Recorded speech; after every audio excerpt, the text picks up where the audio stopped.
everybody. Thank you for joining today. We're going to get started. My name is Victoria Lichtenstein, and I run the marketing PMO team at Smartsheet. And I am very excited to moderate today's conversation with an extremely talented panel.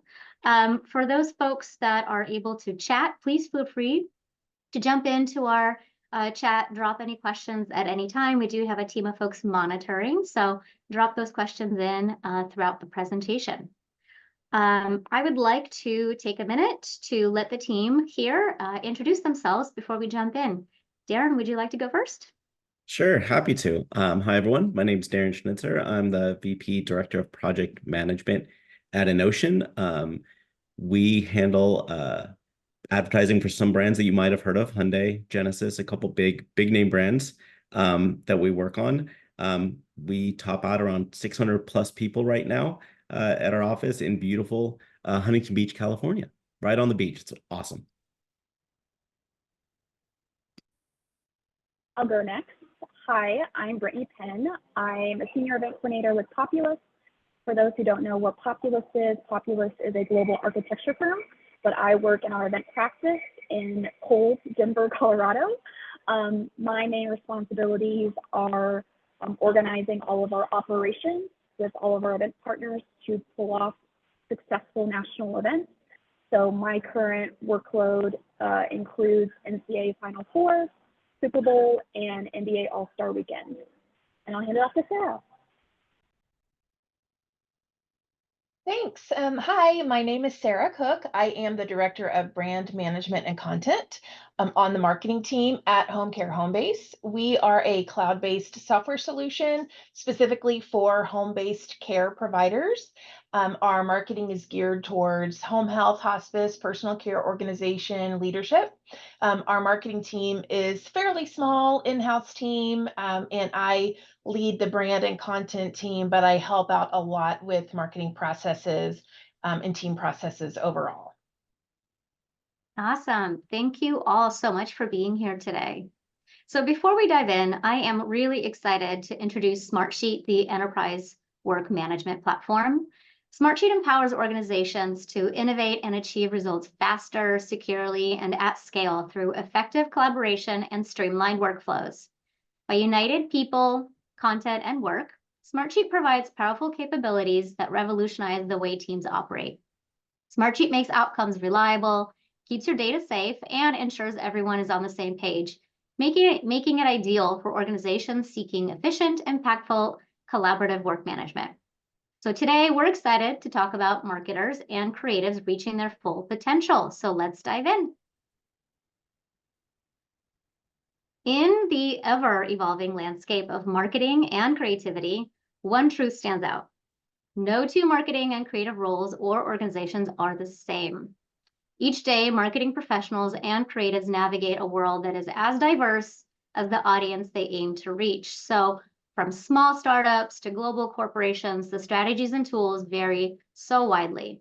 But we all share common pain points: slow speed to market, visibility gaps, inefficient reporting, information silos, process inefficiencies, burnt out teams. While no two jobs are exactly the same, there are just a few of the roadblocks that we share on our journeys to success. Fortunately, we can also share strategies to overcome them and help each other reach our full potential. At Smartsheet, we came up with this framework to help you overcome these challenges so you can move forward on the next stage of maturity. Have you ever wondered how the process for your efforts measure up? Our maturity assessment tool provides you with the recommendations on how to improve your work, content, and people so you can scale your business. Understanding the stage you're in will help you implement the right solutions when forming the operations for your team's needs. So here are the three stages. Foundational stage. Here we all start out in a stage where you're likely spend too much time juggling ad hoc requests and searching for project details. Some of the common pain points are lack of strategic alignment and siloed workflows and teams. In the growth stage, your team is likely being pulled in many different directions and struggling to meet growing demands. And finally, the optimization stage. At this stage, your team is likely looking to fine-tune small inefficiencies that can have a big impact on ROI. Optimizing work, content, and people helps you get from one stage to the next. But here's the kicker. Once you hit the optimization phase, you're not done. In fact, you're never really done, because with ever-evolving business needs, you need to respond to ever-evolving process to meet those needs. So let's start with our first question for the panel. What are some of the pain points you experienced while creating your current marketing and creative processes? Sarah, I'd love for you to take a minute to talk about yours. Absolutely, thank you. Yes, just like Victoria said, we all have similar pain points, regardless of what roles or specifics we do in our marketing teams. For us specifically, we have had significant growth on our team over the last few years. We have added resources. We've been fortunate enough to add headcount. So that has been awesome for our team, but it does come with growing pains. When we were a really small team of 4 or 5 people, it was really easy to know exactly what everyone was doing. It was easy for us to meet really quickly and have transparency in all of the tasks and projects we were all working on. But as we've grown to about 15 people, we have needed to become better at transparency, making sure that projects, programs, tasks are transparent across all of those people. It's not quite as easy to know exactly what everybody is doing. So I would say when we were smaller, we were at that optimization stage. So like Victoria mentioned, it's ever evolving. We've circled back to that growth stage.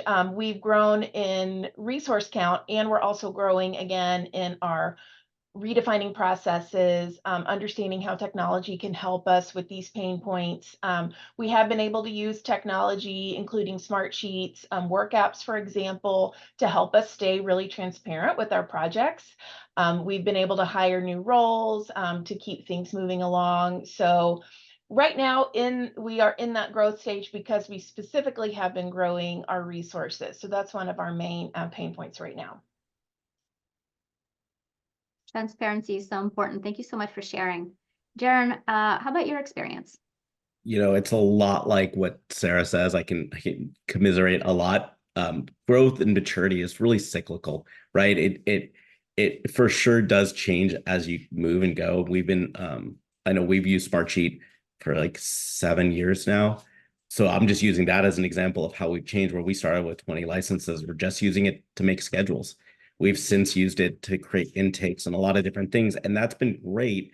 But every time you have a new team member join or a new leader come into the agency, they have a new way of doing something. So that's a lot of times our biggest pain point when it comes to marketing or the creative processes. Those things change. And so we have to go with that kind of flow. We have new creative directors that like a lot of collaborations, some that don't. So you have to figure out how they like to work and utilize the tools that you have around you to help make that as efficient as possible. So, everyone's going to kind of want to work and use the things they have around them differently. And we try to figure out the best way to make that happen. I'm really excited about new tools and technology. That's something that I kind of geek out about, but that does cause pain points because everyone's like, what's our process? But then you say, what's our process? And they go, well, can we change it? Of course we can. We can always be better. We can always be iterative with what we do. But that, causes you to kind of sometimes slide back and have to figure some things out that you thought you had solved before. So those can kind of be big pain points that we have from time to time. It's interesting that the pain points, there's so many commonalities between a really small 5 or 15-person team and the 600 folks that you manage. So thank you for both sharing your perspective.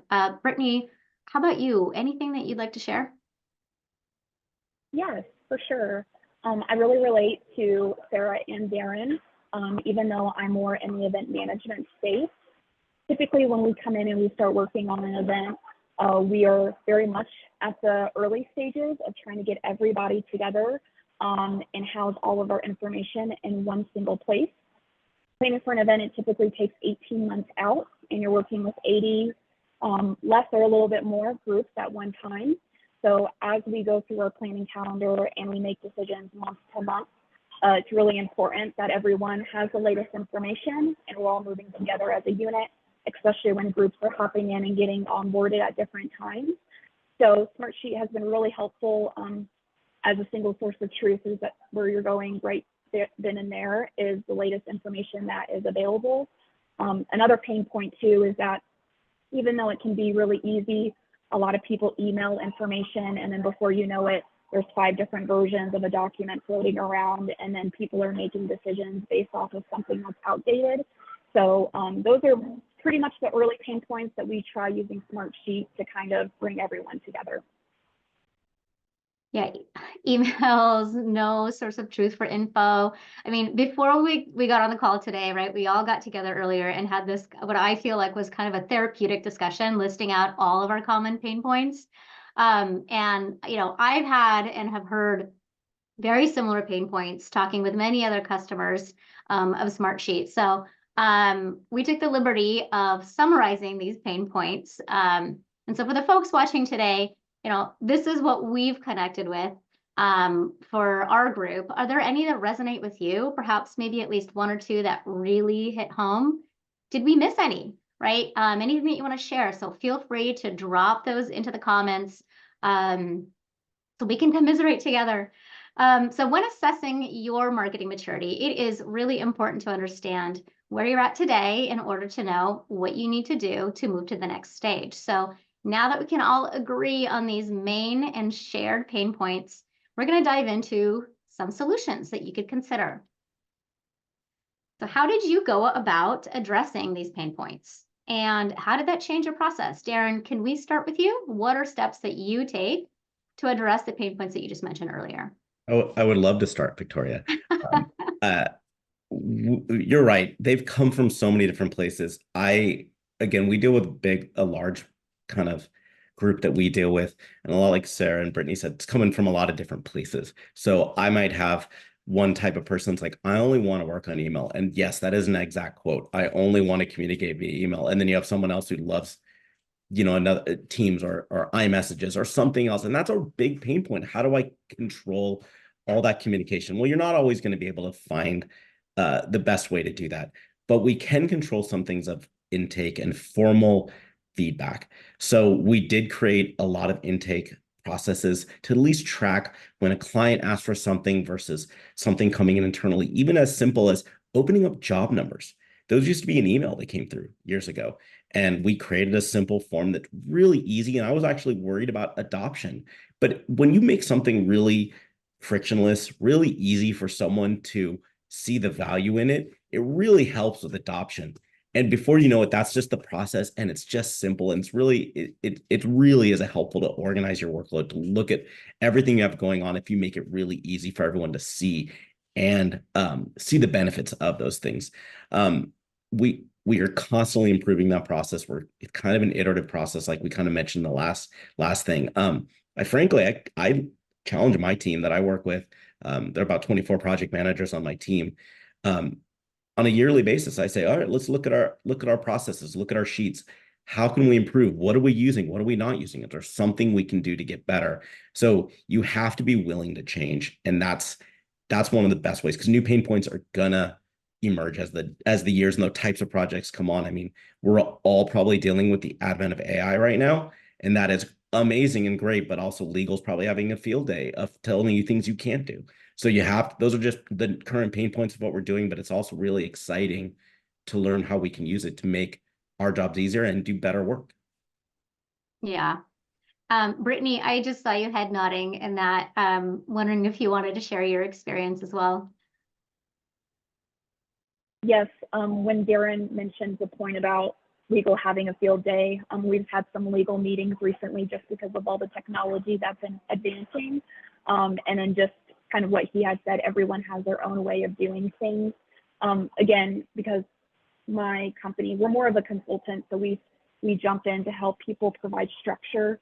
So usually that's the first thing, is that everybody has their own way of doing something, and it's a really slow process. So when the question, how did you change that process? It's learning to be patient and to be understanding and like tracking the needle, even though it may be like really slow progressions at a time, it's still a win. And before you know it, you're all the way over here. So I just really related with what Darren shared. Me too, same. Sarah, how about yourself? Do you have any recommendations? Yeah, absolutely. I totally agree with what Brittany and Darren were saying, especially when Darren was mentioning show the users the wins. I think that's so important to adoption, is like, let them see how valuable it is and what they can get out of it, and then they'll be more prone to use it. But some of the solutions that we have seen as successful so far with these pain points is really utilizing our technology, which is Smartsheet. We, like I mentioned before, we use work apps to really contain all of the different projects, all of the different things and assets that go along with the project can be in one place within work apps. It's really a great, easy way to kind of go down the list of projects. You can see what people are doing. I link out final assets to our brand folder in work apps because there's that opportunity to link out to outside URLs. So it just puts everything in one easy to read place to use work apps. So that's one of the ways to help with that transparency issue. We create a work app for kind of our big projects or programs or campaigns.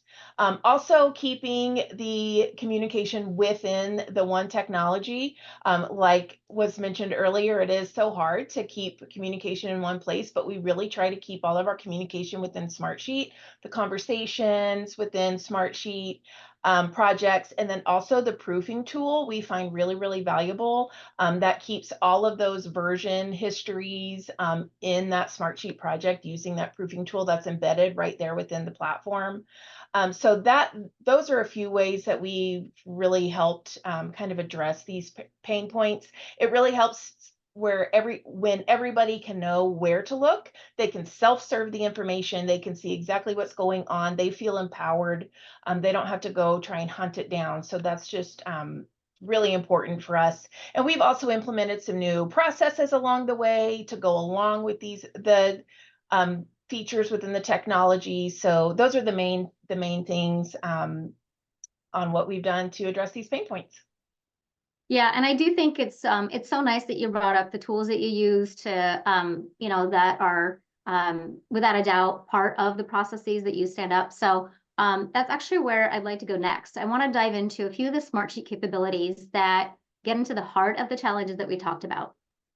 So the first one that we want to address here, Brittany, you just mentioned it, and Darren, you mentioned it as well, right, is intake forms.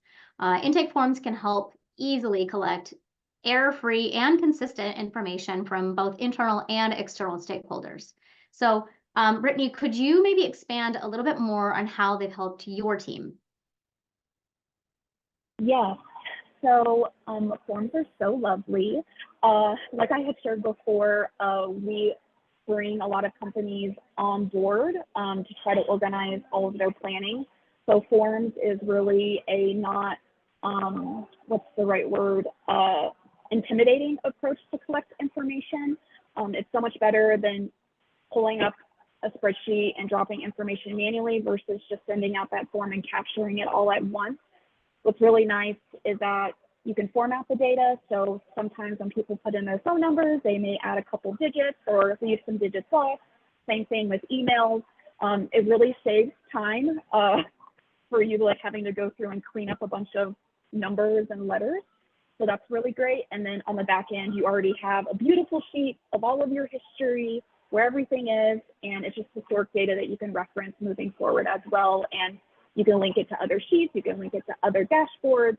It's all user-friendly together, but it all started from that intake form of them putting in that information. So we use forms for every single part of our events on capturing credential requests, parking requests, deliveries, literally everything. And it also helps us follow our deadlines. So even in my milestone calendar, I put when I'm pushing out that form, and then I also have that date when I'm closing it. So it kind of keeps everybody accountable with getting all that information in. So that's how we use it. That's amazing. That sounds like a really robust system. And I love the consistency that you just described with using forms. That sounds awesome. Essentially, when in doubt, use a form, right? It keeps all your information in one place. So speaking of one place, actually, Sarah, We heard a little bit about how you're using proofing just a little bit ago. Can you tell us a little more about proofing and just how it keeps you from juggling between different tools? Yes, for sure. We love the proofing tool. I say I for sure love the proofing tool. We use proofing for anything that we can. So Word documents of copy from our copywriter, PDFs of designed pieces from our creative director, videos, web pages. We put all of those into the proofing tool right within Smartsheet. The beauty of it is it's right there in your project. You just choose the row that you want to add the proof to, and it's right there. You can collaborate right there within the tool. You can invite people and you can see who's approved the proof, who's asked for changes. You can collaborate in real time and see everybody's comments and reply to people's comments right there on one page. So it is so much easier than, let's say, emailing out a PDF to 4 or 5 people. They all take it, save it on their desktop, add their own comments, and send it back to you. And then now you're going through 5 PDFs worth of comments, trying to collect them and see who said what about the same thing. Well, I'm proofing it's all right there on one screen. Everybody opens up, sees the same thing. They can see what everybody else has said. They can respond to what other people have said. So it just makes it so much easier um, to keep it just in one place instead of all these files floating around. Also, version control is really nice because once you're done proofing version 1, you can upload version 2. It locks down version 1, and now you're on version 2. So that version control is built right into the system. So that makes it really nice. So it also helps keep that conversation within Smartsheet, which is, of course, what we're trying to do, keep those conversations and communications within one tool. Also, like Brittany was saying about intake forms, I think this is also a really great kind of first step into getting people to adopt Smartsheet. Those departments maybe, or people who haven't really used Smartsheet that much, proofing, like the intake forms, aren't super intimidating. They get an email, they can click right directly to the proof, it opens up, and then they can comment, and it's really easy. Just to add a little bit of extra buy-in, sometimes if I know someone's not super familiar with Smartsheet or proofing, I'll shoot them a little message and I'll say, hey, be on the lookout for an email from Smartsheet. You're going to get a proof. This is how we collaborate on our documents and on making changes, just to give them a little heads up. But I think it's a really nice way to introduce people to Smartsheet who maybe aren't super familiar with it, and they see the win and the benefit pretty quickly from it. I love that. It's like music to my ears. The other fun thing, actually, for those that maybe haven't used the new functionality within proofing, is that it just got a little bit more fun, a little bit more visual. You can now use emojis. I don't know why, but that just really kind of cracks me up. So I can put like a little heart emoji or something when I enjoy or really like the creative work that's been sent to me. Anyway, that's maybe just me. I think I'm kind of nerding out on that. So moving on to the next item, Darren, with so many clients, you are likely to have just a ton of information that you need to present and share at any given time. I know that you mentioned that you use dashboards. Can you tell us a little more about how you use them and why you find them so useful? Yeah, absolutely. We have kind of evolved how we've used dashboards, and we use them kind of in different ways depending on the need. We look at what those needs are, and we kind of dashboards to me are kind of like little really easy websites that you can do that you can pull in the information. And it's a lot like what Brittany and Sarah said. They're low barriers of entry. You just say, hey, just click on this link, you can see the info, and it's real time. So when things change, when you want to update something, you don't have to resend out a new link or a new document. It's there, it's updated. So we've used them kind of start off with just informational for our clients. We said, here's how you work with us. Here's a link to fill out a form. This is where you can see your form's been filled out. This is how you can tell that the next process. It was kind of like a how-to, but all the information was linked there for them to see and view. And we've used that. We've created internal status meeting dashboards. So if we have a big long status report with all the projects we're working on, but we really only want to talk about what's going on today, we create a report that says, here's today's items. That goes up on our dashboards, and that's live updating. It's just used one this morning. It was great. So it was really helpful to be able to see something that's going on a lot of different projects for our client that we're working with, and everyone to stay kind of in tune with like, okay, this is what I have to worry about today. Dashboards are a really awesome tool for us to do that. we got to even go to Engage this last year, and I brought some people that hadn't had the opportunity to join at Engage before, and some of them came back and like, wow, I found so many new ways to use dashboards. So they came back immediately and said, I'm going to use these for my launch programs. I can actually develop a place for all the information to live. I've shown them how to make formulas to say, hey, you can do a little countdown to when your project launches and put it right on your dashboard. And they were amazed how simple those things are based off the schedules we create. So it really helped for people to have one place to look, even if it's just a small group of people, just to have that information there has been really, really helpful. And I personally used it when I did a training session. We have a thing called Innocean University. I swear we didn't steal Smartsheet University from you guys.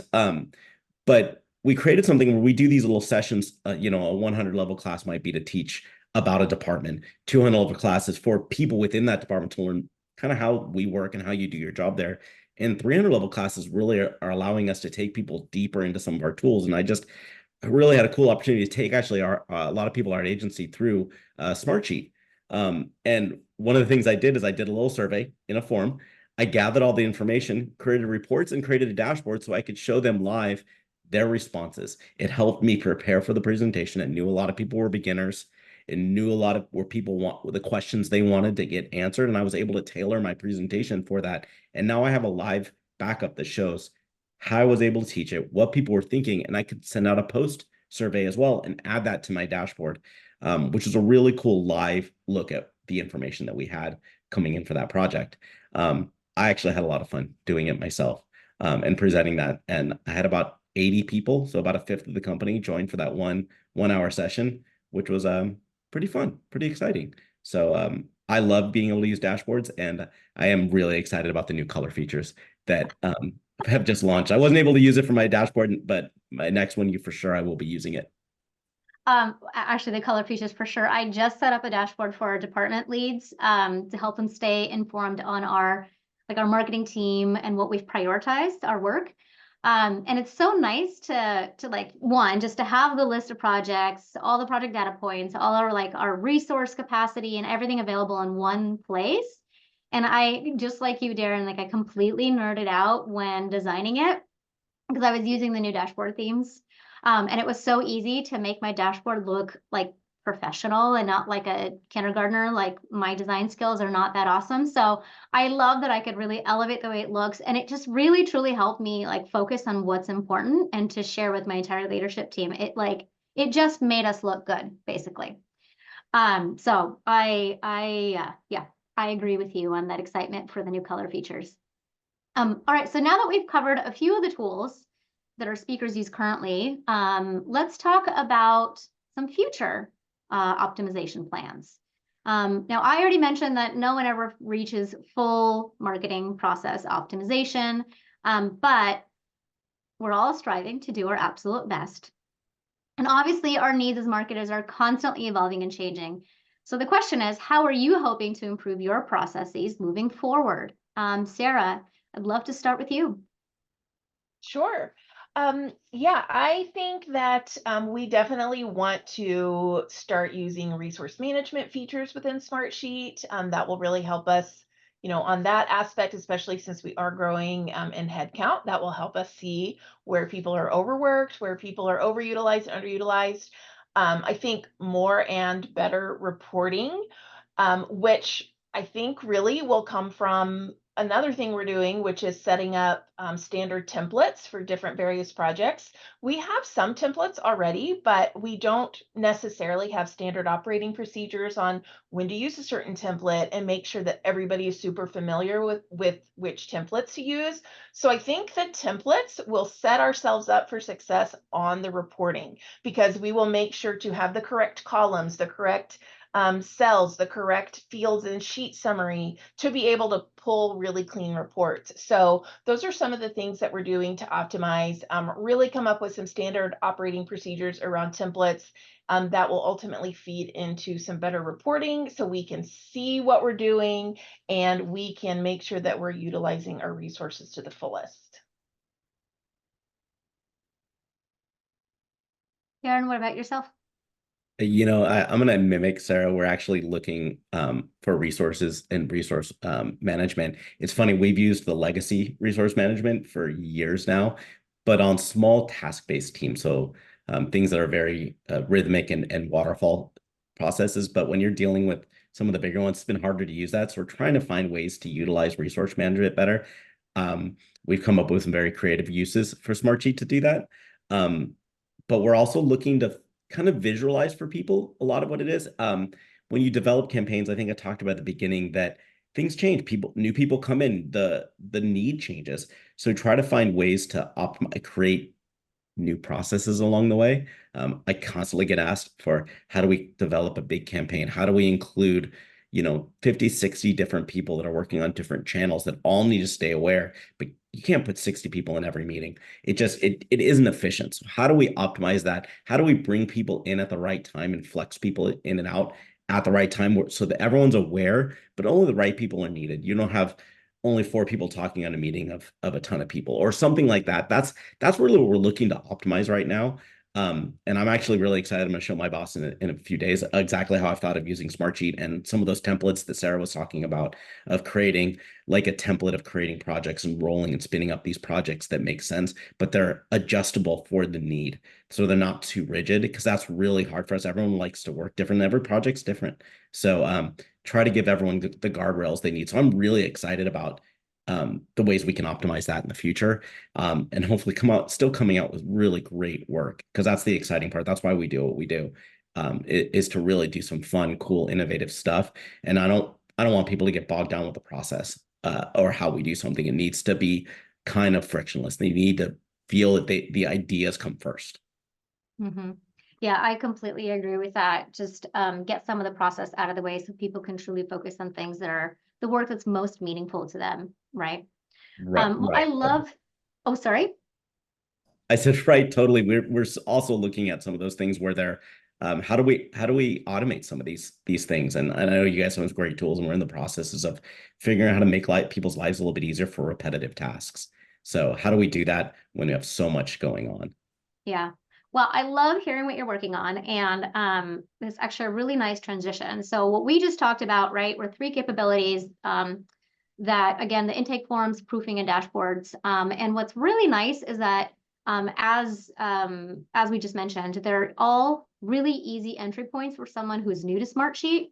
In fact, you don't even need to be a licensed user of Smartsheet in order to interact with those capabilities, which I think is pretty awesome. So those are great and a great place to start. Now, what I'd like to do is take a few minutes to share a few of the additional tools that our team uses to help scale our marketing processes. A couple of them are actually what Sarah and Darren just mentioned. So the first here is resource management.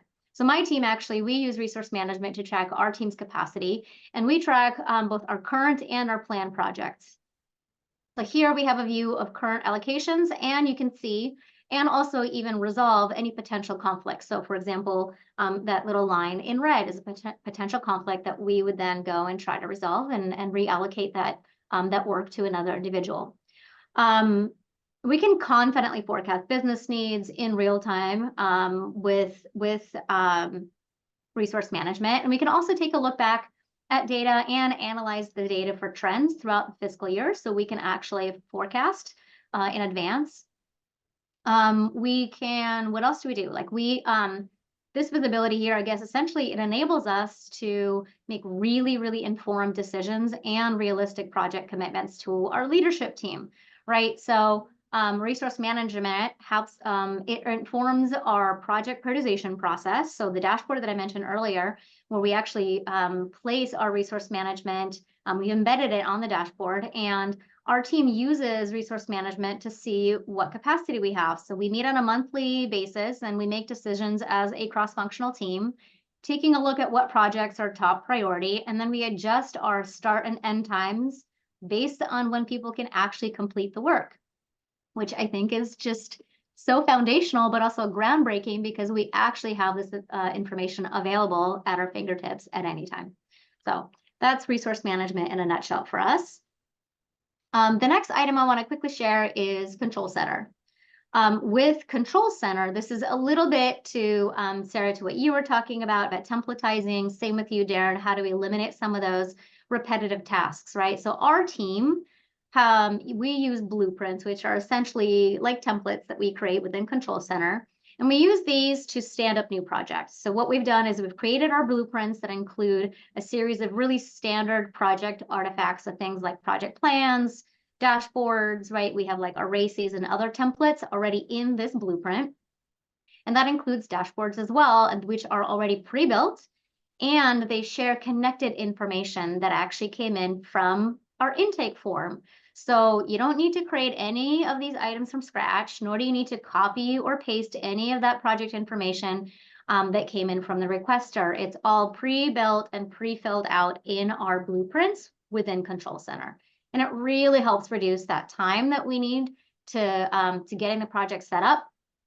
And by replicating all of these pre-built project plans, it helps deliver our projects consistently. It provides visibility at scale. So it automates our project creation. It helps me manage any change that we have to projects really quickly and easily.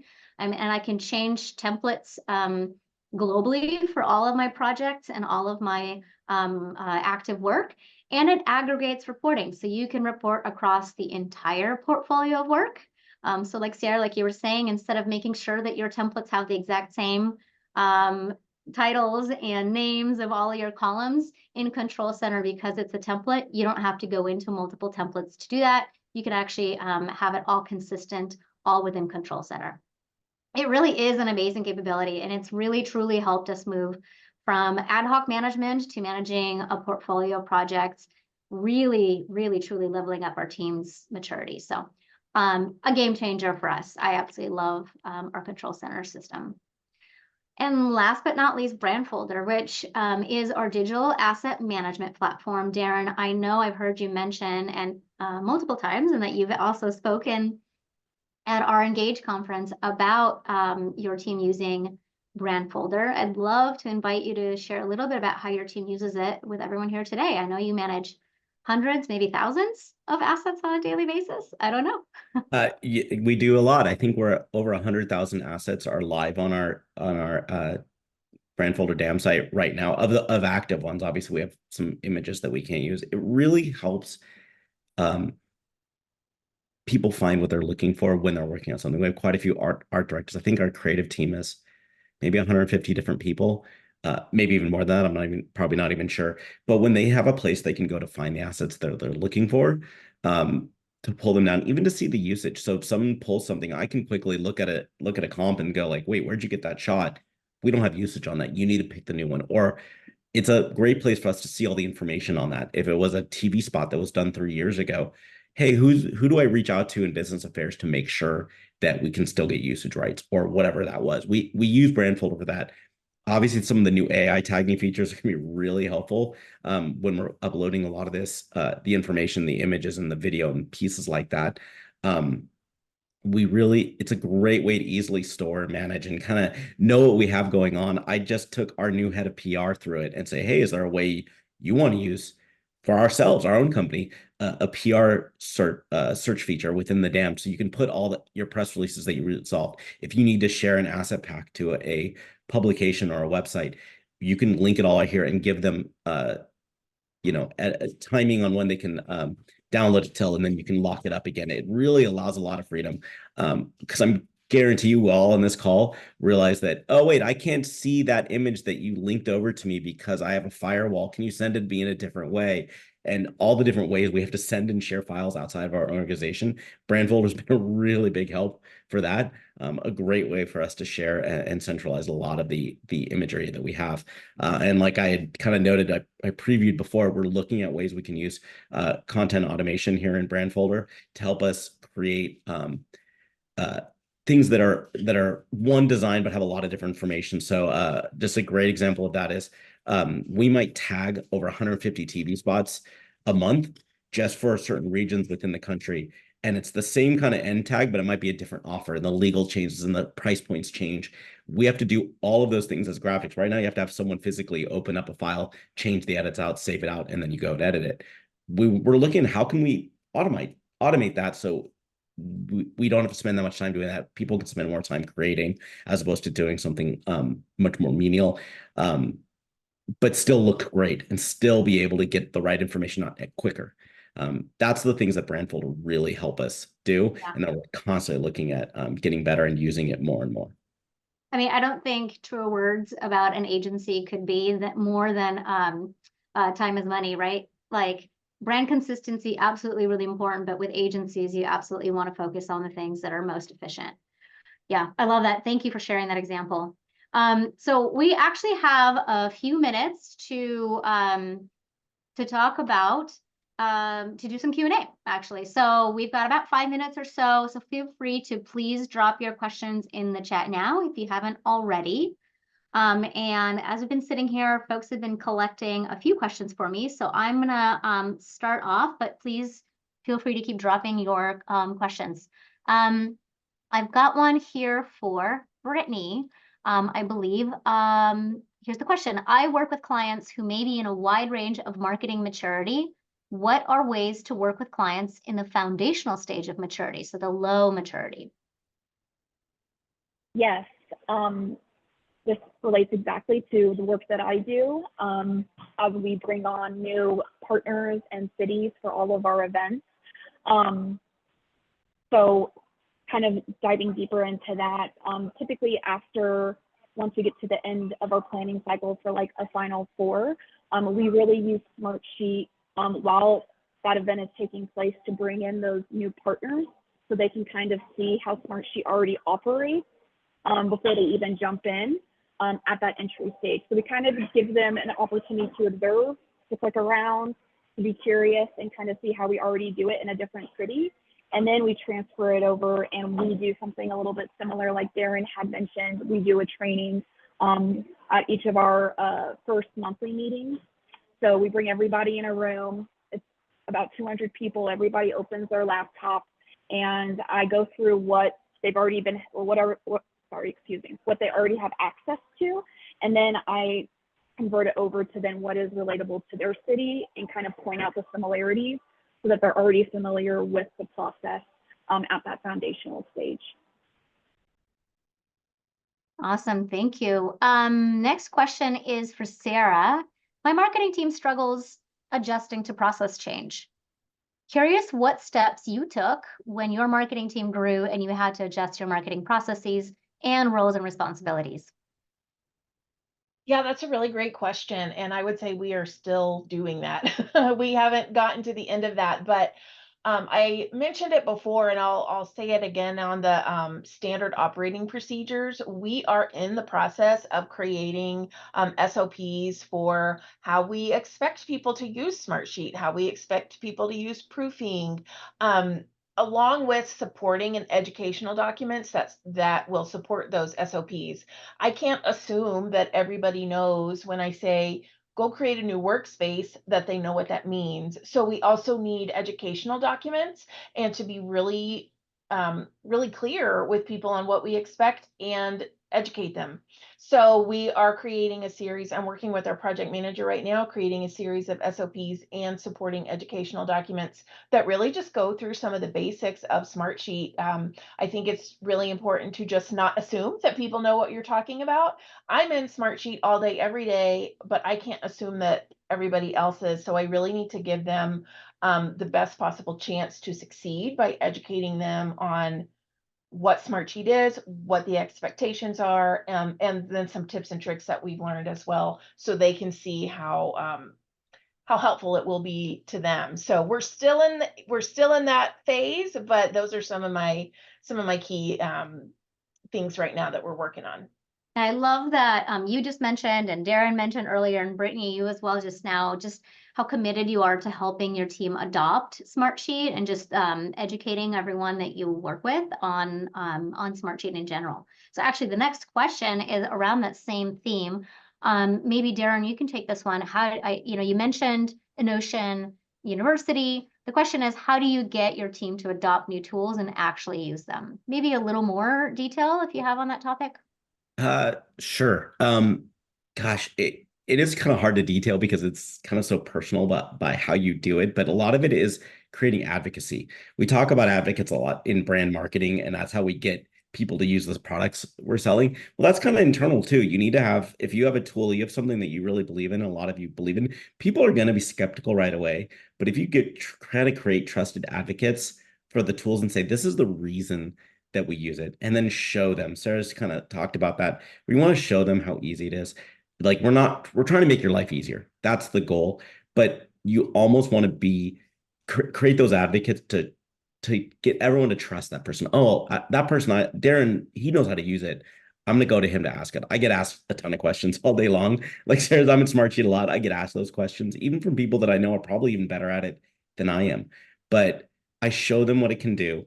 I let them come to those realizations. And honestly, the more and more people that join our company, they've heard of Smartsheet, they want to use it, and they show me even new ways to use it. So I have to be open to ways of learning and giving them the opportunities to grow and use the tool that works the best for them. I think that's usually the benefit of tool. If you can only use a tool in one way, it's kind of pointless. It's like a one-off thing that you can use. But if you can use that adaptability to make it your own and to really work for you what you need is the best. Like I'm working on an intake for our media company. So we don't get a lot of the media information that we need to deliver. It trickles in. I'm sure a lot of people on this call are very nodding their heads along. They don't get all the information they need. Then they need it. Then they say, oh, can you deliver that to me yesterday? It's really hard. So we're trying to come up with a way of intaking that, but automate it too. So we get all the information from the media company, but we need to truncate a name based off that information. They're like, can you do that? I'm like, oh yeah, you can totally automate a name in Smartsheet.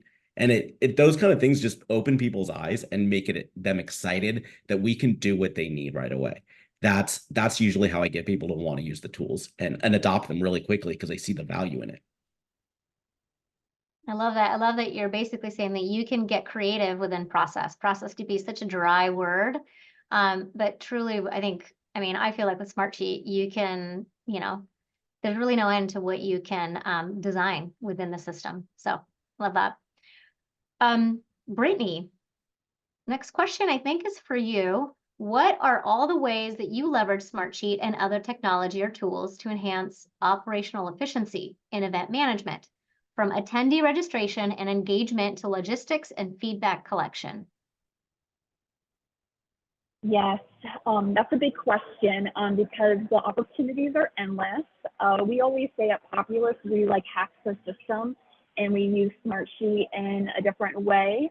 An example is we are partners on Warrior Games, which is a Paralympic style competition for injured and retired veterans. And so even like we were talking about dashboards, the way that Populous uses a dashboard is we use it as like a live scoreboard. So as the competition concludes and all the results are coming in and seeing who has placed in what medal, what bracket, everyone uses the dashboard. It's a lot of the Smartsheet capabilities are very mobile friendly as well. So athletes and parents and coaches, they can all track that all on their phone, which is great. So we always like to try to figure out because we love it so much and we can rely on it. But you can always use it for something, and that's kind of how like the dashboard is a good example of that. Awesome, thank you. Right, we have time for just a couple more questions. Sarah, what are specific time-cutting tactics you've done within your marketing processes to improve the efficiency of your go-to-market efforts? Oh, another good question. I think here, I haven't talked about it yet, but I know a couple other people have Brandfolder. We also use Brandfolder, and I think this has helped save a lot of time simply by reducing the number of questions we get asked about where is this asset? Where can I find that? Can you send me the logo? So little things like that, they're in Brandfolder. Everybody in the company has access to Brandfolder, and so they can self-serve that information. So it allows us to be more efficient in our other things that we need to do.